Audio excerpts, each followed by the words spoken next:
King, yeah, they have a lot of properties, but it's not like where a lot of times when they do antitrust, it's because they don't want everyone to just own an entire market, and there's still so many other competitors, and also they don't own all the critical infrastructure. Right now, if they were going to be like Microsoft is going to buy Google, they'd be like, okay, well, the fuck no.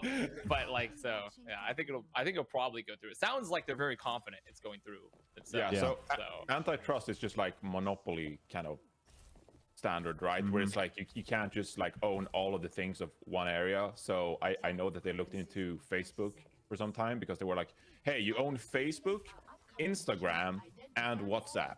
Like at some point, like there's too many popular mobile apps you're owning here in this one space. I don't think they ended up doing something about it. I know that early on, like around the dot-com boom or whatever, Microsoft actually did buy a lot of like the biggest popular websites around, and Bill Gates, he was like not on trial, but like he did like hearings and stuff about that, like why he purchased certain big websites, etc. So Microsoft has been here before when it comes to purchasing other companies that are like sort of competing for what they're in the business of. But yes, like Avaz said, like, do we really think that like they're going to shut this deal down? I don't quite think funny if they did. Yeah, it would be funny. It would be extremely funny. Would it be though? Would it be funny? No, it wouldn't. But I mean, I'd say that. It would kind of be. I say that in like in a morbid sense of like, oh, it would be so. I don't know. We deserve better, Bren. We don't have to be in this headspace, okay? Like we can be optimistic and cheerful about it. We don't have to look at the morbid side of things. Yeah, I don't really know much more evidence that we can really talk about with this, other than moving on to talking about like what it actually means for the whole just the entire ecosystem Activision Blizzard that we exist in as well, because all of us have been a part of it or are a part of it in some way or form. And yeah, it's definitely an interesting change that's come out of nowhere, but one that I'm pretty hopeful for as well. And I guess we should move on to the next topic, which is the Activision Blizzard King Workers Alliance basically put out a post saying that they remain committed to change within the company itself, which I think is an important note to have, because a lot of people's initial reactions to this news was that it immediately meant that better days are coming in terms of the internal culture of the company, which isn't necessarily the case, which I think is important to keep in mind. Like the fact that, you know, the Workers Alliance is still committed to essentially change within the corporate structure from top to bottom, I think is something that's necessary and good. And yeah, the fight isn't over yet when it comes to this kind of work that's being done internally, despite the fact that this acquisition is currently being made. Yeah, it's one of those things of like, obviously, this was one of the very few ways in which I think you could see major leadership changes like within the company, right? And like, obviously, the big news for a lot of people who have been following the Activision Blizzard stuff is like, Bobby Kotick is probably out. I think they're citing like June 2023, right? He's going to get like a big when the payday. transition comes through. Yeah, when he's going to get a big payday and leave. And like, as much as some people want him held accountable, which obviously everyone would love to see that, like to move forward as a company, I think hopefully like this is a good step forward and that the culture does shift, because that's like, I feel like it's important that Microsoft with this acquisition is already like in their statement being like, we are going to change the culture. We want to implement, you know, Xbox and Microsoft culture, because, you know, they could have just like bought them for all the assets and just be like, we don't really care what's happening in the company, but like they really do. And that's, I think, why everyone's really hopeful about like, you know, positive change, not just, you know, within like, you know, the culture and everything, because we work there, we know that people have been affected by everything that's been happening, but also just like hopefully, you know, from a video game standpoint, because, you know, we've all played Activision Blizzard games and we know the direction they've gone in the last, I don't know, 5 years, and it hasn't been great. Yeah, I mean, honestly, I feel for this move, it's like you said, Custa, it's probably the only thing that is, if there's one thing that could remove the culture that is currently there, you simply have to just buy it. I find it funny that we recently had Microsoft saying we're going to reevaluate our partnership with Activision Blizzard. And it's like, by purchasing them. So we're just going to buy them, and we're changing our relationship status. It's like saying that, like, okay, we're friends, but now we're married. So like so I do think that's like kind of funny in and of itself. But there's really no other way they're going to change the culture, I think, at Blizzard realistically without huge money involved, because that's just how the corporate world works. Like, the reality is you need money in some direction moving either out or in to make big changes, and this is probably one of those two choices, by just getting a purchase and having an aggressive takeover and removing some of the toxic work environment and people that work there. Yeah, I mean, the way I saw this play out really is like there were two different ways this could go down as it relates to like Bobby Kotick and the current Workers Alliance strike going on. I think they're still on strike as it stands for like weeks on now. But it's like one of them is like this thing continues to linger. And eventually like the Activision Blizzard board is like, hey, Bobby, this thing isn't really going away. You know, maybe it's time, you know, you step down and maybe we do something about this. But you know, when would that have been? I don't know, maybe like months from now, maybe like if this deal didn't go through, maybe it would have been tomorrow. Who knows? I don't have a timeline for that. And the other option is like now, like, you know, Activision Blizzard actually got bought by Microsoft and Xbox. And so those were really the two only paths forward I saw us like dealing with this. And you know, I'm kind of optimistic by Microsoft purchasing Activision Blizzard, because if this deal goes through, Bobby Kotick, there's no official word on it that he's actually going to step away, but you know, there's a lot of rumors that, you know, when this merger is complete, then Bobby might finally step down, and that means that Microsoft could, you know, do some negotiations with the Workers Alliance and be like, hey, this is the culture we have at our current workplaces, you know, let's talk about what we can do better to improve things on campus. You know, structures, what are some things we can put in like your contracts to make you feel safer at work, and make sure that things go right. So whereas, you know, one of the other options would have been like, hey, we got a new CEO or whatever because Bobby's out, and now we got to figure out all this stuff internally, and that could be something that goes on for like months. I understand that some people are unhappy that the fact that like Bobby gets like a golden parachute now and he's going to get paid if this deal goes through, which, you know, if things are true, probably he doesn't deserve, right? So,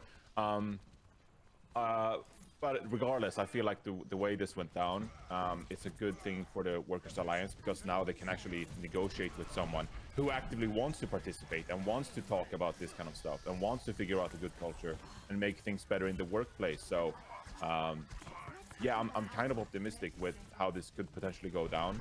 But you know, there are some things that you know, set yourself back with Bobby in this case. Yeah, I think you bring up some really good points. Price you gotta pay, Johnny. Honestly, like the whole idea, like, yeah, there's going to be a lot of people annoyed at the fact that it's Bobby's probably going to be getting a big payout off the back of this, and this, that, and the other. But the reality is that if the good work wasn't being put in by the Workers Alliance, and there wasn't obviously all of these issues being brought to light in the first place, I doubt that this deal would even have been on the table for Microsoft. Like, I don't think Microsoft would even have an opportunity to buy the company. It's only because Bobby Kotick has been put into hot water, and Activision Blizzard and the surrounding culture of it as well, and how the company, essentially everything has been put into question recently, that I think that this deal was even something that was put on the table in the first place. And it just so happens that Microsoft they've been in a bit of a buying mood. They've been trying to basically acquire stuff. I mean, essentially for years and years and years, but in the gaming space in particular as well, they've been trying to acquire tons of different things like Discord. There was something else that fell through for them as well recently. They have so many game studios. Yeah, it's yeah, kind of a lot of insane. game studios. But overall, this, yeah, I think you bring up a great point. Is that like not the best circumstances if Bobby Kotick were to leave in the circumstances here, but it does mean now that the handoff is going to be handled elegantly. There's going to be Microsoft overseeing all of this, and they seem on board with the idea of committing to change within the company, at least. So, I mean, yeah, look at everything. There were some they own. additional cons with it, you know, and people have pointed this out on Twitter that like when mergers happen, like who gets a certain role, right? Because usually like you have someone in charge of something, and then Xbox and Microsoft, they come in with like, well, we already have like an employee doing this work, and so like, who out of the two members like get this role? Are there going to be layoffs? There are going to be a lot of questions and like some cons that come with this merger as well. But given that like the Workers Alliance is doing such good work, I'm hoping that they can come out on quote unquote the winning side of this, and actually, you know, deal with some pretty reasonable terms with Microsoft if this merger goes through. Yeah. It was interesting because there was like a little bit of like back and forth because, you know, obviously we're already starting to see like Bobby versus like, I guess, Activision Blizzard going on with like, Bobby came out on an article and said that like he thinks that the reason that the stock price has been so low is because of all the delay of games, because of everything that's been going on, like, you know, company side, like with the games. And he's saying like, oh yeah, it has nothing really to do with like, you know, my misconduct or anything like that, when really, you know, if you just like put everything together, I think the sexual misconduct, at least like business side, has been the most forward facing. Like you think a lot of these, you know, like Wall Street or these like businesses give a shit that like World of Warcraft sucks right now? Like not really. Like there's a lot of like issues, like very public issues that have been going on with Bobby Kotick, and he's kind of like trying to shift blame right now. And yeah, this is the article that yeah, it's all tied in together. The idea of these games being delayed. Why do you think they're delayed in the first place? It's because of worker turnover. People are leaving the company because there's no change happening internally. Like, it's all tied together. The fact that he's saying this is a bit of a scapegoat, he's trying to create a legacy, it seems like, before his exit, but it really does fall upon him and the mistakes he's made in terms of managing this company and the whatever approach that he's gone for here. And this is a series of tweets here by an Overwatch dev. I don't know if Tracy still works at the company or not. I think she does, yeah. I believe she's still a producer. Still works for a producer for on Overwatch. And she basically just came out swinging, man. She's dragging Bobby, you know. And it's interesting here. If we scroll up to the initial tweet as well, where she was saying, basically, Bobby's telling the Overwatch dev team to work on random projects. They would be doing overtime, and then the projects would get cancelled, and months of Overwatch 2 dev time would have been lost. I'm just putting in the word time there. And entire teams and turning over and citing him as the reason. Which, yeah, again, just shining a light on some of the actual reasonings as to why some of these games might be delayed. It's because of poor management internally and not actually handling a lot of the issues that have been brought up whatsoever. Instead of them ignoring them, actively hiding the issues as well away from, I believe, the board of directors. Is that it? The board of directors? Yeah. Like that earlier sexual misconduct stuff. Yeah, it's absurd. I mean, his own mistakes really leading to the demise of all of this. So it's a good thing, honestly, that Bobby's leaving. I will say that, regardless of the circumstances, even if he gets a big payout. Listen, I'm developing a bit of, you know, like the dissociation with it, where I'm just like, fucking, we just live in a society where billionaires are not going to be punished. Like, just it's that's acceptance kind of the vibe at this point. I'm like, oh, fuck the world, you know. It's like how it is, you know. It's, but I will say as well, like, if people are, you know, not scared, but like if they're Avast. Trying to fix myself. It happened to Johnny earlier, and then it happened to me. So I just want to make. I was living in a society that.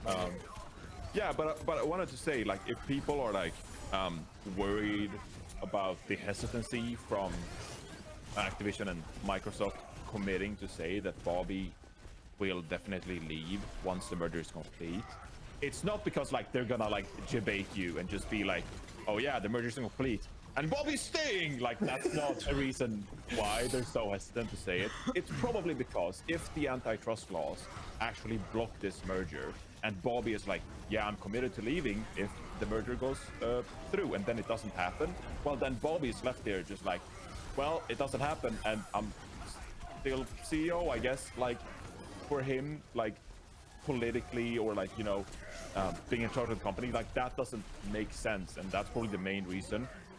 I would speculate anyway, as, you know, someone who's never really been in charge of running a company or know anything about it. That's probably the reason I would think why they're so hesitant to go through with it, is because that would leave Bobby in a very uncertain position if the merger were to be blocked and he had committed to leaving.